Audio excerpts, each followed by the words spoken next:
Baik, Bapak Ibu sekalian yang dirahmati Allah, tema kita di hari ini di mata kuliah Lembaga Bisnis Syariah dan Industri Halal hari ini, kita akan berbicara tentang properti syariah. Ya.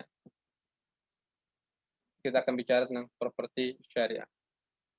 Akhir-akhir ini properti syariah menjadi tren, terutama di kalangan generasi milenial. Ada begitu banyak kemudian jargon tentang properti syariah ini yang luar biasa terjadi di tengah-tengah kita. Nah, oleh karena itu di mata kuliah Lembaga Bisnis Syariah ini menjadi satu hal yang menarik untuk kita bahas, untuk kita kupas apa sebenarnya itu properti syariah, lalu bagaimana mekanismenya dan berbagai macamnya. Bapak Ibu sekalian yang dirahmati Allah, kalau kita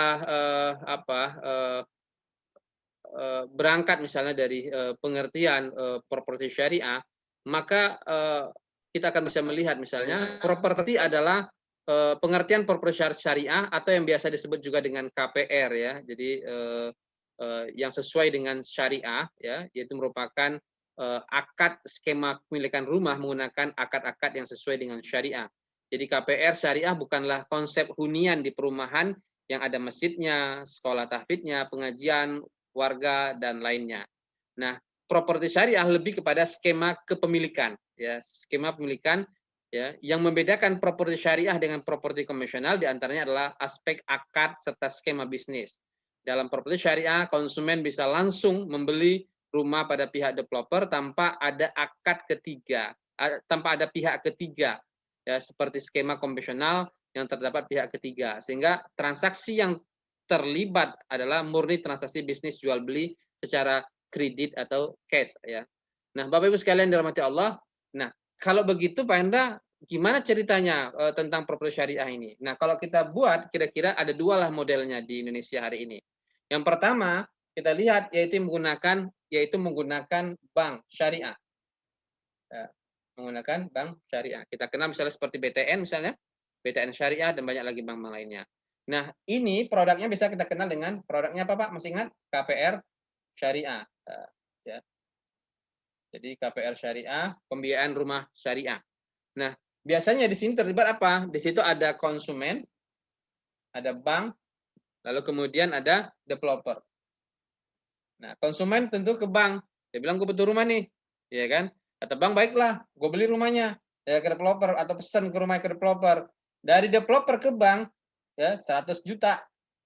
Nah, kata bank, ya gua tambah dong marginnya. Ya, nggak mungkin jual ke nasabah 100 juta juga nggak apa-apa dong. Gimana bayar biaya operasional macam-macamnya kan?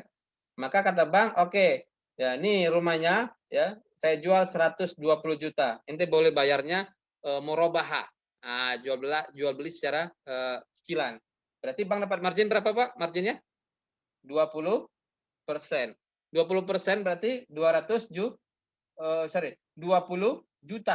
Nah, 20 juta. 20 jutanya halal atau haram? Halal, jual beli kok. Ya, kalau yang di KPR konvensional gimana Pak Enda? KPR konvensional ya dia 100 juta lalu tambah bunga 20%, ya sama-sama 20 juta tapi yang satu haram karena kredit. Yang satu halal karena jual beli. Nah, Bapak Ibu sekalian yang dirahmati Allah, nah saya pikir ini yang menggunakan bank.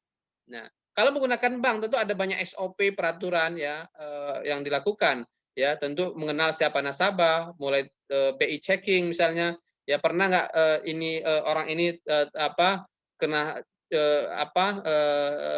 nunggak dan berbagai macamnya. Nah, oleh karena itu kadang-kadang juga ada ta'zir misalnya, kan ada ta'zir ya, denda atau sanksi bagi yang telat bayar karena mampu dan banyak lagi yang lainnya.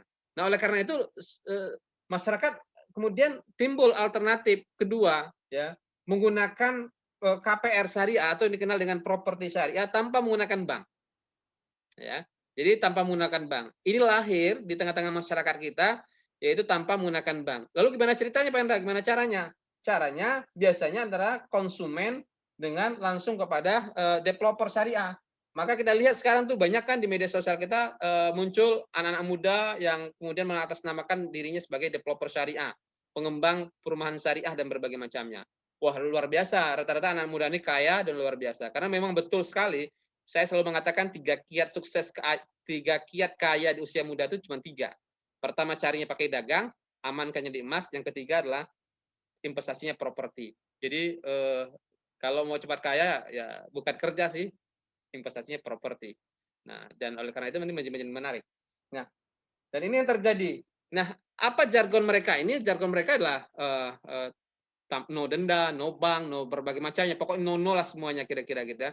Mereka nggak suka dengan bank. Kenapa tadi nggak tinggi ribet dan berbagai macamnya. Mereka nggak suka denda dan berbagai macam. Mereka anggap itu bertentangan lah kira-kira. Nah, ini menjadi menarik. Jadi ada dua model yang terjadi dalam praktek kepemilikan rumah sesuai syariah ini di Indonesia. Yang satu, kepemilikan rumah itu melalui prosedur bank. Yang kedua, kepemilikan rumah langsung melalui developer syariah ini. Nah, Bapak Ibu sekalian yang dirahmati Allah, nah instrumen properti syariah ini dalam developer properti syariah dikenal dengan sebutan istisna, yaitu skema pesan, ya, bangun, ya, skema pesan bangun. Skema ini, skema bisnis ini diperbolehkan dalam syariat di samping murabahah, salam dan lainnya. Dalilnya adalah Rasulullah pernah memesan pada sahabat agar dibuatkan mimbar serta cincin secara istisna. Nah, dalam pengertian properti syariah, saat konsumen hendak membeli sebuah rumah, maka rumah akan bersifat inden. Tahu inden ya? Tahu nggak? Apaan inden? Inden itu pesan dulu ya. Sekarang banyak juga tuh orang sekarang bangun pesantren, bayar SPP-nya dulu, nanti sekolahnya nanti tuh ada kan banyak tuh rumah-rumah tafid yang gitu ya. Ada beberapa seksinya saya gitu. Jadi karena nggak punya modal, maka inden dulu. Namanya sekolah inden dan berbagai macamnya. Nah, termasuk dengan tentang pembuatan rumah ini yang inden. Nah, Bapak Ibu sekalian yang dirahmati Allah, dalam pengertian ini akan dijadikan fasilitas tersendiri bagi konsumen dalam melakukan desain rumah dan berbagai macamnya. Nah, kalau yang ini kan dia sudah punya uang nih, modalnya kan dari dana nasabah, ya kan? Kalau ini kan nggak punya duit nih. Nah, dari mana uangnya? Nah, salah satu uangnya bisa satu modal sendiri, ya. Yang kedua modalnya dari modal inden tadi. Ini duitnya kira-kira gue tolong bikin rumah dong, ya kan? Atau tadi ada juga istilahnya musyarakah, dia sirkalah dengan bank dan berbagai macamnya kan, bisa juga kan, dia bisa juga kerjasama dengan bank, ya kan? Nah, jadi ada banyak kira-kira sumber alternatif modalnya. Nah, Bapak Ibu sekalian dirahmati Allah, namun tidak semua developer properti syariah menerapkan istisna. Beberapa ada juga yang menyediakan properti ready stock. Nah, ada juga karena modal besar, dia nggak pakai inden, ya dia cuma langsung jual yang ada. Nah, jadi konsumen juga bisa memilih apakah hendak membeli dengan cara murabahah ya atau cash kira-kira gitu. Saat melakukan akad, sepakati satu harga yang dipilih dan nilainya tidak akan berubah-ubah. Nah, ini akan berbeda dengan syariah, dengan konvensional kira-kira gitu ya. Baik, Bapak Ibu sekalian. Nah, apa keuntungan properti syariah ini? Keuntungan properti syariah yang pertama adalah pihak developer sudah menerapkan skema tanpa denda. Nah, ini menarik. Kalau di syariah tadi kan masih ada takzir ya, sanksi atau denda, ya kan? Jadi di properti syariah ini pertama adalah pihak developer sudah menerapkan skema tanpa denda serta tanpa sita. Nah, kalau yang kebanyakan kita kan sudah kena denda, lalu nggak ada duitnya bayar, disita, nah ada berbagai macamnya. Dan ini tentu akan menjadi alternatif menarik kira-kira gitu ya. Nah, ini artinya apabila karena suatu alasan konsumen tidak dapat membayar cicilan di bulan berjalan, maka konsumen harus memberitahu developer agar developer bisa memberikan kebijakan tertentu yang terbaik untuk kedua belah pihak. Wah, ini luar biasa Islamnya.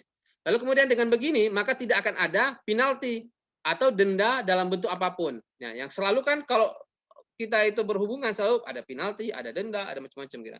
Nah, sementara skema tanpa sita adalah konsumen yang tengah berada konsumen yang tengah berada di tengah perjalanan tahun ya, cicilan berjalan tidak bisa melanjutkan cicilan pelunasan untuk membeli rumah, pihak developer tidak akan serta-merta menyita rumah. Hal ini termasuk dalam akad batil karena itu batil kan kira-kira gitu kan. Nah, solusinya bagaimana? Apa yang ditawarkan oleh properti syariah yang tanpa bank ini? Konsumen serta pihak developer akan duduk bersama untuk mencari solusi bagi masalah ini.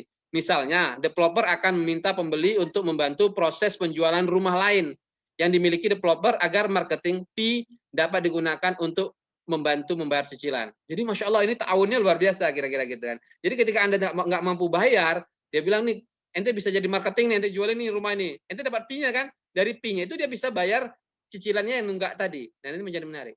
Solusi lain adalah atas kemauan konsumen sendiri akan meminta pihak developer untuk menjual rumah yang telah dibeli. Hasil penjualan digunakan terlebih dulu untuk melunasi hutang kepada developer, barulah sisanya dikembalikan pada pihak konsumen. Jadi musyawarah ini menjadi menarik. Lalu sehingga keuntungan properti syariah ini di antara adalah tanpa riba, tanpa denda, tanpa bank, serta tanpa sita. Pembeli dapat secara langsung bertransaksi dengan developer, memilih membayar secara cicilan atau cash. Dan rumah bisa secara langsung menjadi milik pembeli tanpa adanya anggunan atau jaminan pada saat dilaksanakan akad jual beli. Bapak Ibu sekalian yang dirahmati Allah, nah kira-kira inilah konsep properti syariah yang tanpa bank itu. Yang pertama tanpa bank, ya developer tidak mengajak pihak bank untuk terlibat dalam akad jual beli, ya akad hanya antara sebagai pembeli dengan developer. Jadi ini yang Pak Indra bilang tadi adalah antara siapa Pak tadi? Ya, antara konsumen ya sebagai pembeli dengan developer syariah. Jadi cuma ada dua. Nah, berbeda dengan yang pakai bank. Pakai bank berarti ada di sini adalah konsumen, ya pembeli diperantari oleh bank, lalu ada developer. Enakan mana kira-kira? Enak yang langsung atau yang pakai perantara? Nah ini terjadi kira-kira gitu kan. Nah ya karena pakai perantara kan ini nggak punya duit kan, tidak punya uang, tentu dia pakai perantara kan, minta dibeliin dulu kan, nanti baru dia bayar ke sini. Ya, sedangkan ya ini akadnya dia trust gitu, kepercayaan ya. Tentu risikonya dua ya. Yang pertama gagal bayar risikonya, yang kedua risikonya apa? Terjadi post merger misalnya ya. Terjadi kebakaran dan berbagai macamnya karena nggak pakai asuransi dan berbagai macamnya juga kan. Jadi tentu risikonya itu nanti. Lalu kemudian tanpa bunga. Biasanya cicilan rumah bersifat tetap ini ya setiap bulannya tanpa ada penambahan atau pengurangan. Opsi harga yaitu cash atau kredit. Itu pun sudah disampaikan nominalnya sebelum akad dan tidak akan berubah walaupun suku bunga naik turun. Nah, ini tentu akan berbeda ya dengan yang konvensional. Dia harus menyesuaikan terus dengan suku bunga bank. Lalu tanpa denda ya. Jika telat membayar, maka ketika mencicil di dalam KPR konvensional tentu ada terkena denda ya. Tidak dengan KPR syariah ada Anda hanya akan dikenakan surat peringatan ya sebagai peringatan komitmen bayar hutang atau reschedule pembayaran jika dirasa Anda tidak bisa menepati cicilan di tanggal tertentu. Lalu kemudian tanpa sita ya. Jikapun Anda di tengah jalan tidak sanggup lunas cicilan, maka tidak ada sita rumah ini. Jadi ini menarik. Lalu kemudian tanpa akad bermasalah, ya akad antara pembeli dan developer adalah akad jual beli, ya istisna pesan angsur bersifat inden. Jika unit rumah belum tersedia, bisa juga dengan akad jual beli kredit jika unit rumah sudah tersedia. Nah, jadi ada banyak. Lalu kemudian tanpa asuransi, ya. Jadi tapi tentu risikonya tadi apa? Kalau terjadi kebakaran dia akan rugi kan, karena kalau terjadi post merger berbagai macamnya.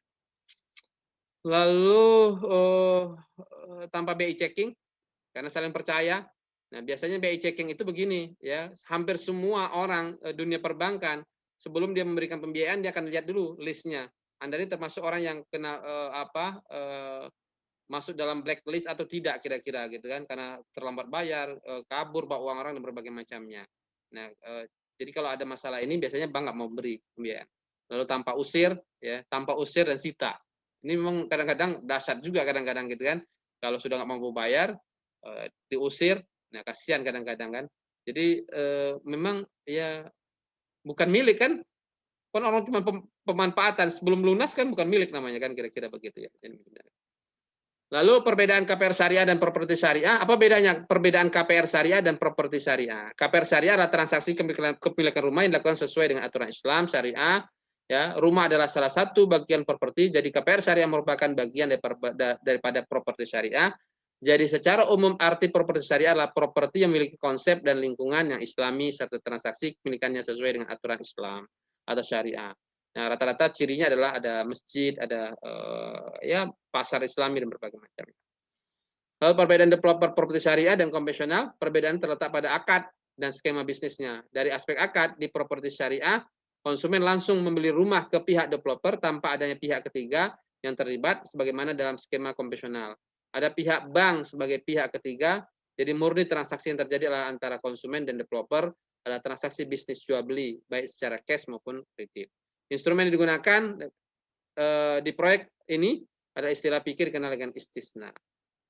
Siapa yang membutuhkan properti syariah? Siapa yang membutuhkan properti syariah? Seluruh umat yang beragama membutuhkan perumahan dengan pembelian syariah agama Kristen dan Nasrani, karena tercantum dalam kitab masing-masing bahwa riba itu dilarang.